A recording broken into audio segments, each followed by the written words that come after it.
안녕하세요 대표님들, 이동객에서입니다. 요즘 제 주변에도 스마트 스토어나 부업 등으로 창업을 하시는 분들이 부쩍 늘어난 것 같습니다. 그런데 많은 분들이 사업과 관련된 세금에 대한 기초 정보를 모르고 사업을 시작을 하시는 경우가 굉장히 많은 것 같습니다. 비용 처리는 그냥 카드 긁으면 자동으로 되는 게 아닌가요? 간이과세면 세금 안 나오겠지? 영세한 사업자는 뭐 세금 납부 안 해도 된다고 옆에 사장님이 그러던데 하고 그냥 넘어가는 경우가 많은 것 같습니다. 세금에 대한 기초 정보를 아시는 대표님들은 절세에 큰 기회를 잡지만 모르는 대표님들에게는 그냥 남의 이야기가 되어버리는 거죠. 회계사가 생각하기에 가장 기초적인 세금 정보와 세금을 줄이기 위해서 어떤 증빙을 준비를 해야 되는지, 그리고 어떤 것을 하면 안 되는지 오늘 간단하게 정리를 해드리겠습니다. 첫 번째는 사업자의 세금이 뭐가 있는지를 알아봐야 되는데요. 모든 사업자분들에게 공통적으로 적용되는 세금은 바로 부가가치세와 소득세가 있습니다. 많은 대표님들이 이 두 세금에 대해서 나오는 개념을 많이 혼동하시는데요. 일단은 기본적으로 소득세는 개인이 1년 동안에 벌어들인 모든 소득에 대해서 내는 세금을 소득세라고 합니다. 월급을 받건 복권에 당첨이 되었건 사업을 하건 이런 소득이 발생한 사람들은 모두 이 소득세에 대한 신고를 해야 됩니다. 하지만 부가가치세는 조금 개념이 다른데요. 부가가치세는 말 그대로 부가가치에 대해서 내는 세금입니다. 그리고 이 최종적인 부가가치세에 대한 세금은 사실 소비자가 부담을 하게 됩니다. 이게 무슨 말이냐고요? 만약에 대표님들께서 11만원짜리 부가가치를 만들어내서 고객에게 팔았다고 가정을 해보겠습니다. 다른 경비 없이 순수하게 대표님의 노력만 들어갔다고 가정을 한다면 대표님께서는 이 11만원에 포함된 부가세 만원을 세무서에 납부를 해야 됩니다. 하지만 이 10만원에 대한 세금 만원은 고객이 결제를 하면서 내는 돈이기 때문에 대표님께서는 사실 이 세금에 대한 부담을 하시는 게 아니라 고객으로부터 건네주는 돈이라고 생각을 하시면 됩니다. 한마디로 말하면 이렇게 사업을 하시는 분들은 소비자로부터 받은 세금을 내는 보관소인 개념인 것이죠. 조금 어려운 개념이죠. 하지만 그랬다고 해서 들어온 11만원이 전부 내 소득이라고 생각을 하면 이 만원에 대한 납부에 나중에 곤욕을 치를 수 있으니 이 부분은 주의하셔야 됩니다. 반면에 사업자들의 소득세는 매출에서 발생하는 인건비라든지 원재료비라든지 이렇게 다 많은 경비들을 지출을 하고 순수하게 남은 돈의 일정 부분을 내는 세금을 바로 종합소득세라고 합니다. 여기서 말하는 매출은 항상 이제 부가가치세를 제외한 매출을 얘기를 합니다. 경비도 마찬가지고요. 이 두 개념이 항상 헷갈리시면 안 된다는 점 기억을 해주시고요. 자, 그렇다면 이어지는 내용은 간이과세냐 일반과세냐 무슨 차이점이 있냐라는 내용입니다. 간이과세냐 일반과세냐는 철저하게 부가가치세에서만 따지는 이야기입니다. 소득세에서는 간이과세냐 일반과세냐는 아무 의미가 없습니다. 간이과세자는 기본적으로 영세한 사업자분들을 지원해주기 위한 제도이기 때문에 아무래도 일반 과세자보다 조금 더 신고랑 납부나 이런 게 더 간편하기는 합니다. 하지만 사업자 등록을 할 때 많이 고민을 하시죠. 어떨 때에는 간이가 유리하다고는 하는데 이게 항상 간이가 유리한 게 맞을까? 라는 생각을 하시는 경우가 있는 것 같습니다. 간단하게 말씀을 드리자면 사업 초창기에 인테리어 비용이라든지 고가의 장비가 많이 들어가서 올해는 내가 지출액이 굉장히 많이 컸고 매출은 별로 안 커. 그래서 내가 부가가치세에 돌려받을 환급 금액이 나올 것 같다 라고 하시면 간이과세자가 아닌 일반과세자를 선택을 하시는 게 낫습니다. 일반적인 경우라면 간이과세자가 일반과세자보다 15%에서 30% 정도 밖에 세금을 안 내기 때문에 유리한 게 맞는데, 사실 사업 초창기나 지출이 큰 해에는 간이과세자는 아무래도 환급이라는 제도가 없기 때문에 낸 금액이 더 크더라도 돌려받지를 못합니다.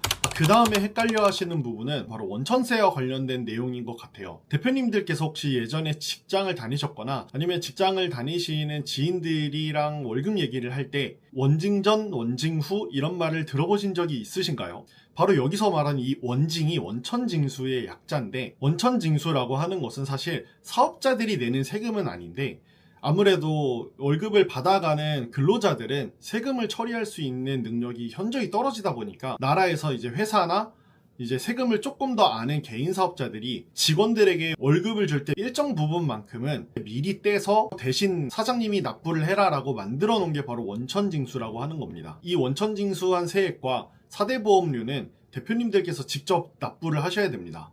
만약에 이 원천징수에 대한 이행을 하지 않으면 이 부분에 대해서는 사실 대표님의 세금이 아닌데도 가산세라는 페널티를 물게 되니까 항상 주의를 하셔야 됩니다. 자, 그렇다면 신고와 납부는 어떻게 하는 걸까요? 이게 신고랑 납부를 항상 따로 생각을 하셔야 됩니다. 많은 대표님들이 착각을 하시는 게 내가 올해 번 돈이 없어서 낼 세금이 없어, 그러면 신고를 안 해도 되는 거 아니야? 라고 착각을 하시는 경우가 있는데 아닙니다. 낼 세금이 없거나 심지어 부가가치세에서는 내가 오히려 돌려받는 경우라도 신고는 하셔야 됩니다. 먼저 소득세는 모든 개인이 다 똑같습니다. 5월 1일부터 5월 31일까지가 납부 기한입니다.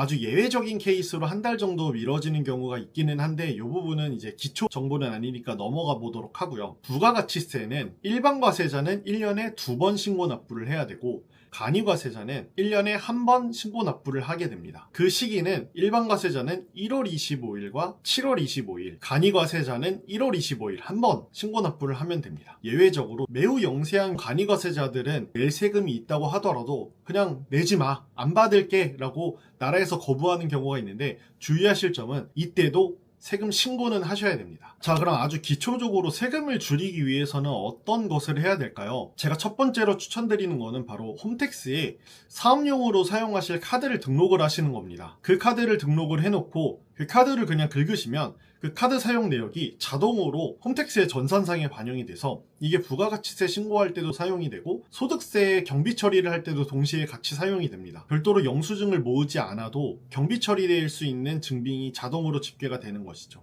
여기서 한 가지 주의하실 점이 있는데 개인 사업자분들은 원래 사용하시던 카드를 사업용 카드로 등록을 하실 수 있다 보니까 이 카드를 등록을 하고 개인적인 목적에서도 사용을 하시고 사업용적으로도 사용을 하시면 나중에 이제 세금 신고를 하실 때 내가 이게 개인 목적으로 사용한 지출 내역인지 사업 목적으로 사용한 지출 내역인지 별도로 이제 발라내는 작업을 한 번 더 해야 되기는 합니다. 이 부분이 만약 귀찮으시다면 별도로 사업용으로만 사용할 카드를 만드시는 것을 추천을 드리고요. 두 번째로는 만약 현금을 쓰거나 계좌이체로 경비를 지출하시는 경우에는 꼭 현금 영수증 발행을 요청을 드릴 때 반드시 대표님들의 사업자 등록번호로 발급을 받으셔야 됩니다. 이게 주민등록번호로 받으면 다시 사업자용으로 전환을 하고 이런 복잡한 이슈가 있기 때문에 꼭 사업자 등록번호를 통해서 현금 영수증을 발급받으시는 것을 추천드려요. 그리고 세 번째로는 공과금이나 핸드폰 요금, 인터넷 요금 같은 거는 사업을 처음 시작하실 때 바로 사업용 전환을 요청을 하시는 것을 추천드립니다. 통신료 같은 경우에는 통신사 고객센터에 전화하셔서 사업용으로 전환을 해달라고 하면 해주실 거고요. 전기료 같은 경우에는 한전 고객센터에 전화를 하셔서 사업용으로 바꿔달라고 하시면 모두 다 바꿔줄 겁니다. 자, 다음은 요즘 창업하시는 대표님들에게 굉장히 핫한 청년 창업 세액 감면에 대한 내용입니다. 뭔가 이름이 어렵죠? 세액 감면? 뭔가 이름 봐서는 창업하는 청년들에게 어떤 혜택을 준다고 하는 것 같죠? 맞습니다.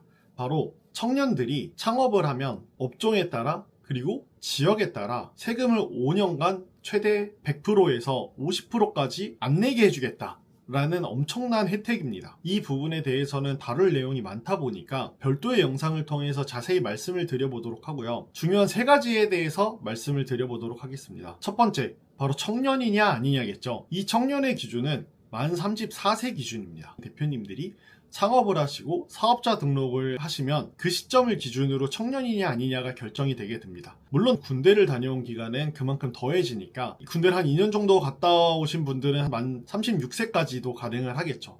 그리고 두 번째는 이제 업종과 관련된 내용인데 사실 대부분의 업종이 감면 대상 업종이기는 합니다. 다만 조금 주의하실 부분이 스마트 스토어 같은 이커머스를 하시는 분들은 단순히 도소매업만 하시면 감면 대상이 아니라는 점, 반드시 전자상거래업이나 통신판매업으로 업종을 사업자 등록을 하실 때 신청을 하셔야 감면 대상이 될 수 있다는 점을 기억을 해주시면 될 것 같고요. 제일 중요한 마지막 사항, 바로 지역입니다. 이 지역에 대해서 많이 바뀌고 있는데요. 사실 올해부터는 수도권이라고 부르는 서울 경기 지역에 대해서는 감면율 100%를 적용을 받는 게 굉장히 어려워졌습니다. 지금 웬만한 서울 경기 지역은 다 50%이고요. 그래서 저는 개인적으로는 수도권이 아닌 지역에서 창업을 하셔서 이 100% 세액 감면의 효과를 누리시는 것을 추천을 드립니다. 여기서 제가 말씀드릴 절대 해서는 안 되는 사항이 공유 오피스라든지 소호 사무실 같은 데를 얻어서 실제 사업은 서울에서 운영을 하시면서 뭔가 형식적으로 이 세액 감면을 받기 위해 지방에 사무실을 내시는 경우가 있는데, 이게 사실 당장은 세금이 안 내서 좋다고 하더라도 나중에 세무조사를 통해서 5년치의 세금을 한 방에 내게 되면 엄청난 세금 폭탄으로 돌아올 수 있습니다. 최근에 국세청에서 이 부분을 조금 더 자세하게 들여다보고 있는 것 같기도 하고요. 뭐 몇몇 뉴스 사례를 보면 많이 적발 사례도 나오는 것 같으니까 절대로 이제 위장 사무실 같은 걸 통해서 이 청년 창업을 욕심을 내지 않는 걸 추천을 드립니다. 사실 50%만 받아도 엄청난 혜택이니까요. 자, 그렇다면 마지막으로 초보 사장님들이 가장 많이 하는 오해 그리고 질문에 대해서 말씀을 드려보고자 합니다. 자, 첫 번째, 적자가 나도 세금 신고를 해야 되나요? 정답은 해야 됩니다. 적자가 나더라도 신고를 하고 환급을 받거나 납부세액이 없음을 세무서에 알려야 됩니다. 이게 또 단순히 알린다라는 효과뿐만 아니라 마이너스 금액이 신고가 되면 그 마이너스 금액 자체도 나의 미래 세금을 깎는 데 역할을 해줄 수도 있기 때문에 적자가 나더라도 무조건 세금을 신고를 하셔야 되고요. 자, 두 번째, 현금이나 계좌이체로 받은 매출 같은 경우에는 신고 안 하면은 안 들키지 않나요? 물론 건수가 몇 건 안 되거나 금액이 굉장히 소액이면 이걸 일일이 다 국세청에서 확인을 하긴 어렵겠죠. 하지만 이제 대표님들의 사업이 많이 커지고 이러한 매출이 반복이 되면 어느 순간 이제 국세청에서는 이 업장에서 매입으로 원재료를 한 100만큼 샀는데 매출 신고는 왜 70밖에 안 되는 것 같지? 그리고 이 주변의 동종 업장들의 평균적으로는 현금 매출 비율이 어느 정도 신고가 되는데 이 사업장은 왜 현금 매출에 신고가 하나도 없지? 이 현금 매출을 누락하고 있나? 한번 세무조사를 나와보자 라고 나와서 과거 내용까지도 다 털어볼 수가 있습니다. 그렇기 때문에 뭐 너무 소액이라면 사실 정말 찾기 어렵기는 하겠지만 되도록이면 현금 매출이나 계좌이체 매출도 꼭 정직하게 신고를 하시는 것을 추천을 드립니다. 자, 지금까지 사업을 하시면서 알아야 되는 아주 기초적인 내용만 다뤄보았는데요. 사실 세금 신고할 때 조금 더 복잡한 장부를 어떻게 쓰는지 이런 내용은 있는데, 이런 내용 같은 경우에는 사실 다른 영상으로 조금 더 자세하게 설명을 드리는 게 나을 것 같아서 오늘 영상에서는 이 정도로만 다뤄보도록 하겠습니다. 영상 봐주셔서 감사합니다.